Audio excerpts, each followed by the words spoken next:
Direction la Corse, en compagnie de David Maillochon. David Maillochon, c'est le président de l'association Entraide.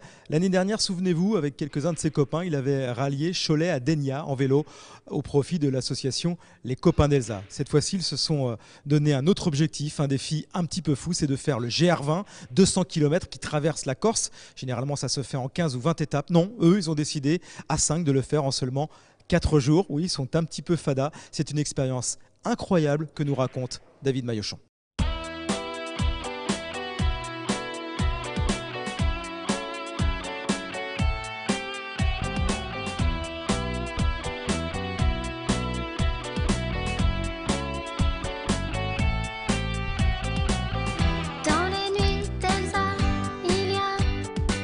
Ce que le jour ne lui donne pas. Le GR20, il est découpé en... C'est un sentier qui fait à peu près 200 km en gros, avec 13-14 000 mètres de dénivelé, positif et négatif.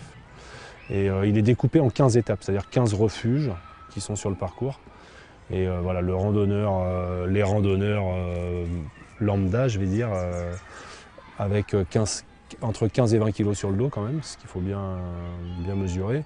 Ils font une étape par jour et c'est une étape qui dure 6 à 7 heures par jour pour un randonneur. Mais bon, on s'est très vite rendu compte que même pour un randonneur, c'était vraiment un exploit de faire un truc comme ça, même en 15 jours, parce que le terrain est terrible, terrible, terrible. Et 15-20 kg sur le dos, ça change tout. C'est-à-dire que nous, on partait en mode léger, on avait 5-6 kg sur le dos. Entre l'eau, un petit peu de nourriture et puis des fringues pour parer au chaud et au froid. Déjà, on a trouvé que le terrain était extrêmement difficile et dénivelé, surtout le nord. C'est toute la partie nord, donc nos 2 premières étapes à nous. La partie nord, c'est très, très, très, très relevé. Voilà.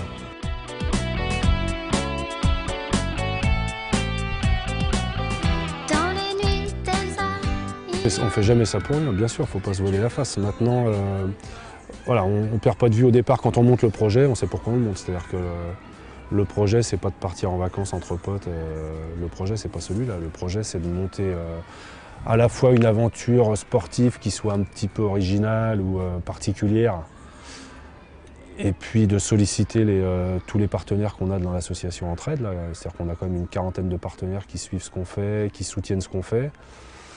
Il faut monter le projet d'un point de vue logistique, d'un point de vue matériel, d'un point de vue financier. Il faut monter le projet et puis nous, l'objectif c'est de gonfler le budget de façon à ce qu'on puisse nous reverser une somme suffisamment conséquente à l'association Les Copains d'Elsa, puisque c'est pour cette association qu'on courait là.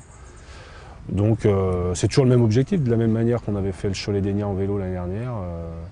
L'objectif est toujours celui-là, donc forcément on y pense souvent, c'est-à-dire qu'on se dit, voilà, nous on a une chance inouïe d'être là, et il y a plein de gamins et de gens handicapés qui n'auront jamais cette chance-là de se retrouver en haut d'une montagne.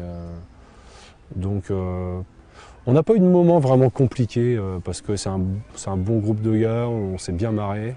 Il y en a toujours un pour raconter une connerie et puis que ça maintienne une bonne ambiance. C'est vachement important d'avoir la sensation de rouler sereinement. C'est-à-dire qu'il n'y a aucune pression sur rien du tout, il n'y a rien de grave.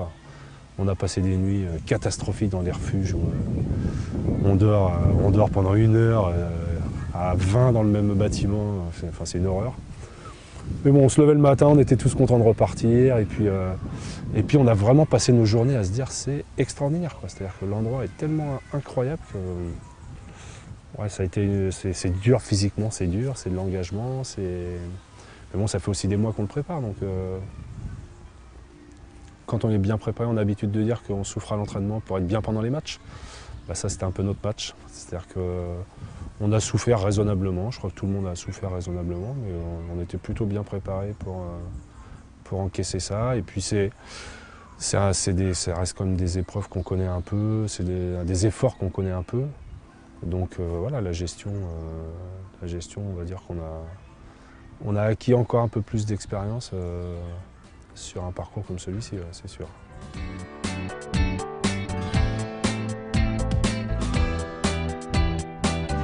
Le plus dur, c'est toujours un peu de ne pas savoir où on met les pieds, déjà, et puis prendre les bonnes décisions au bon moment en fonction des circonstances, en fonction de la météo, en fonction du terrain, et puis gérer à la fois l'allure pour être dans les temps, parce qu'on avait quand même un timing qui était plutôt serré dans la mesure où on avait réservé des refuges, il fallait qu'on soit à tel endroit à telle heure, à tel jour. Donc de ce point de vue-là, c'était pas très facile à gérer. Après, la difficulté, c'est de rester à 5, de rester ensemble, d'essayer de rouler tous sur le même rythme. Et puis que ça rentre un peu dans le timing qu'on s'était fixé, à savoir entre 12 et 14-15 heures par jour.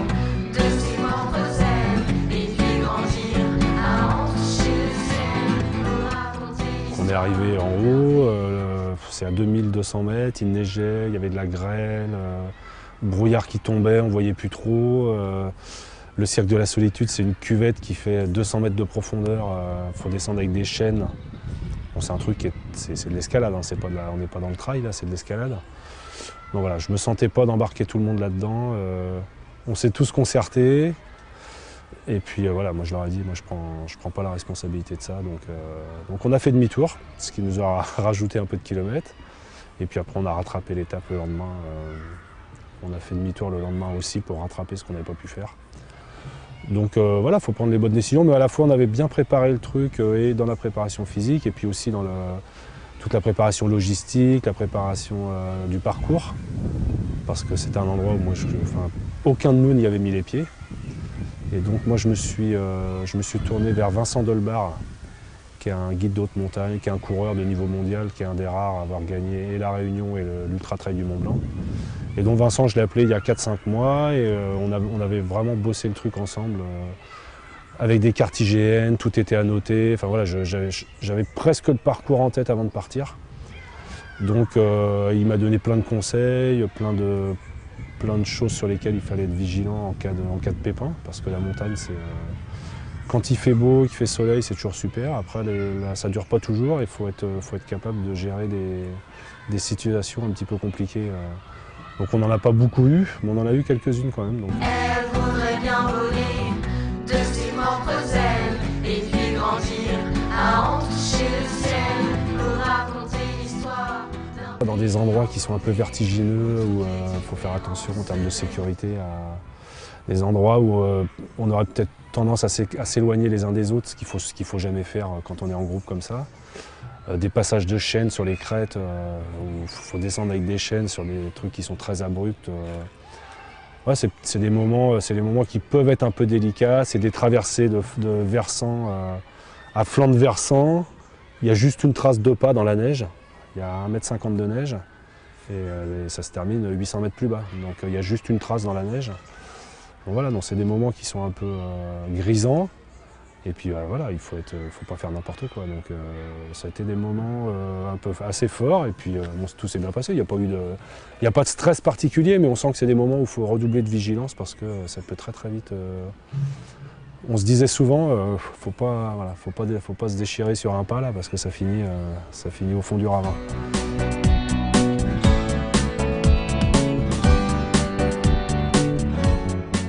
Tout le monde a eu des moments un petit peu plus compliqués que d'autres, mais bon, déjà, il ne faut pas se bourrer dans le casting au départ. C'est-à-dire que je savais avec qui je partais, on est 5, on se connaît bien. C'est que des gens qui ont une relative expérience quand même de la montagne. C'est que des gens qui ont bouclé au moins une fois le Grand Raid de la Réunion. C'est que des gens qui ont un certain vécu dans ce registre-là. Donc je savais où je mettais les pieds avec eux. Donc je savais que physiquement, ils étaient capables de boucler le truc. Après, il y a tous les impondérables.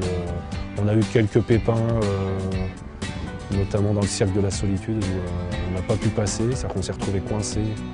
Bon, c'est là où il faut prendre les bonnes décisions. C'est-à-dire que c'est des décisions... moi, je me sentais un peu responsable du groupe, donc j'ai préféré faire demi-tour.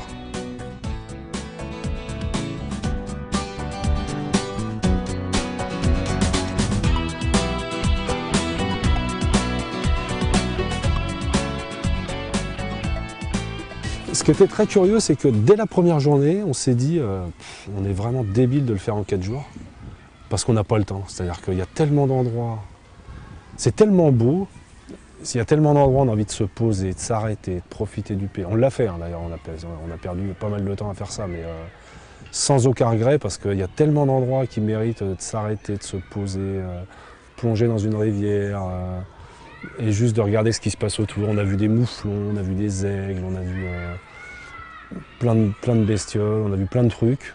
On a vu un paysage incroyable et on s'est tous juré qu'on y retournerait, mais dans d'autres conditions. C'est-à-dire, on est resté sur l'idée de le faire en 4 jours parce que le challenge sportif était là et parce que pour l'association, c'est le challenge qu'on s'était fixé. Mais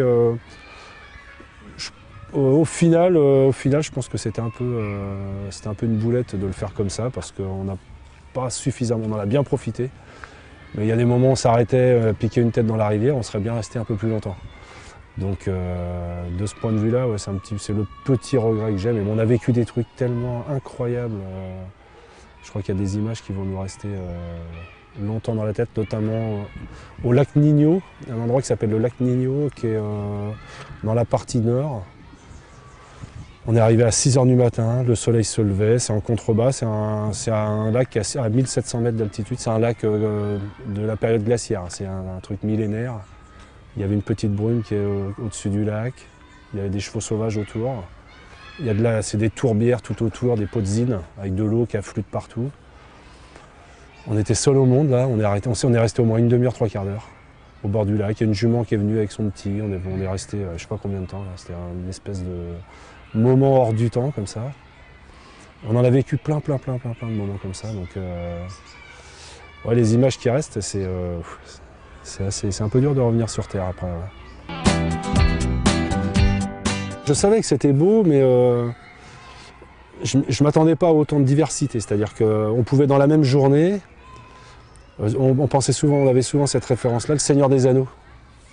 Dans le premier épisode, ils partent d'une forêt, ils finissent dans des montagnes avec de la neige. C'est exactement ça. C'est-à-dire que dans la même journée, on vivait des sous-bois, des forêts des forêts de résineux, et puis on passait dans des endroits un peu plus minéraux, et puis à la fin on finissait sur des crêtes. On a fait des variantes alpines aussi, c'est-à-dire c'est des passages qui quittent le GR20 et qui font monter sur les crêtes, et on le retrouve derrière. Donc ça enlève un peu de kilométrage, ça rajoute du dénivelé. Mais surtout, ça nous fait passer au-dessus de tout. C'est-à-dire qu'on est sur les crêtes, il y a des endroits où on est sur un rocher, il y a 800 mètres de chaque côté, on est assis sur une pierre grande comme ça. C'est des moments uniques, ça. Donc c'est d'une beauté rare, je pense, et puis c'est surtout d'une variété dans le. Là, en 200 km, là, on a vu tellement de choses différentes, tellement d'endroits différents, tellement de végétation différente, de montagnes différentes. On a vu de la neige, on a eu chaud, on a eu froid. On a tout eu en très peu de temps, un condensé, un voyage. On a eu l'impression d'être parti 15 jours. Comme on partait très tôt le matin, nous, du fait du timing qu'on avait, le premier matin, on avait un réveil qui sonnait à 1 h 45, donc ça fait des petites nuits quand même. On est parti à 3 h, on partait entre 3 h et 5 h en général. Donc on avait 1 h, 1 h 15 de nuit. Puis ben, on se levait, le soleil se levait, on profitait de ça aussi. Pendant 4 jours, on est complètement ailleurs. On rencontrait un peu de monde, alors on rencontrait du monde entre les randonneurs, ils commencent à rouler à partir de 8-9 heures. Et puis leurs étapes s'arrêtent vers 15-16 heures. Et comme nous on allait dans le sens nord-sud, qui est quand même le sens le plus souvent emprunté, on ne croisait pas grand monde en fait. On croisait pas grand monde. Donc on a été très souvent, à part sur des endroits stratégiques où ça va vraiment pas vite, parce que c'est très compliqué techniquement. Là il y avait des ralentissements, donc de temps en temps on croisait un peu de monde. Mais sinon on a passé des heures et des heures, rien que nous, seul au monde, complètement. Ouais, j'ai chopé une petite périostite sur la fin du parcours, mais voilà, tout le monde a eu un peu mal aux genoux, un peu mal là, un peu mal là, un peu mal aux pieds, rien au regard de ce qu'on a vécu déjà, et puis voilà, avoir un peu mal aux pieds quand on côtoie des gens qui sont en fauteuil roulant, voilà, c'est un peu déplacé de s'appesantir là-dessus. Il n'y a pas d'exploit particulier là-dedans, c'est-à-dire que nous on s'était mis le challenge de le faire en 4 jours parce que c'est pas courant non plus, mais bon, faut replacer les choses à leur échelle, hein. C'est-à-dire que le record du GR20 c'est 33 heures Kilian Jornet d'une seule traite. Voilà, il y a des groupes je pense, de coureurs de bien meilleur niveau que nous qui seraient capables de le boucler en 2 jours ou en 3 jours, sans doute. Je ne suis pas persuadé que j'arriverai à le boucler en 3 jours par étape. Après, en une seule étape, c'est autre chose, c'est une autre manière de fonctionner. Mais la course par étape, par la force des choses, c'est-à-dire dormir ne serait-ce que 2 heures, 3 heures, après, c'est pas la même chose que d'être sur une seule traite, comme un Grand Raid de la Réunion ou comme un type de course comme celle-là. On a plein de projets en tête, mais on va dire que la prochaine étape pour Entraide, en 2015, c'est la réédition du Cholet d'Enya, puisqu'on a décidé de faire ça tous les 2 ans. On l'a fait en 2011, en 2013, où l'idée avait eu un succès assez conséquent. Donc 2015 c'est reparti, le parcours est déjà fait, on a déjà bien avancé dessus. Et puis en 2015 aussi, on a programmé une ascension du Mont Blanc avec justement Vincent Delbar qui nous accompagnera, et donc on partira avec un groupe pour l'ascension, mais en mode trail, c'est-à-dire en partant de Chamonix pour monter en haut directement. Donc voilà, on a discuté du projet un peu avec Vincent, et puis les prochaines étapes pour Entraide, c'est ça, même s'il y a encore pas mal de trucs. Il y a un groupe qui va aller au Grand Raid de la Réunion, il y a encore pas mal de trucs mais on va dire que les grosses opérations en termes de logistique, de préparation, vont être celles-là.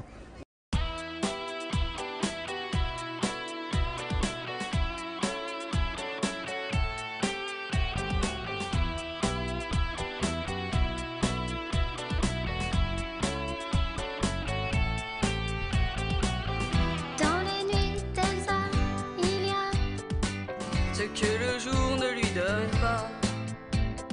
De jolis rêves qui l'emmènent plus loin, mais disparaissent quand vient le matin. Elle peut gravir des montagnes, toucher du doigt la lumière des étoiles, tourner, rire sur des manèges, Marcher sous la pluie, lancer des boules de neige. elle voudrait bien voler de ses propres ailes et puis grandir à en toucher le ciel pour raconter l'histoire d'un pays enchanté où toutes les différences seraient mises de côté. Et ça ne manque pas de courage, elle veut toujours en faire davantage, faire du poney, caresser les dauphins. Avec ses copains, Elsa se sent bien. Elle aime écouter la musique, le tambour qui résonne dans son cœur, c'est magique. Elle aime faire de beaux dessins. Tant pis si le crayon lui glisse des mains. Elle voudrait bien danser, chanter des ritournelles dans la cour de récré, jouer à la marelle. Bien sûr elle ne peut pas, mais vous verrez tout ça en regardant au fond des yeux d'Elsa.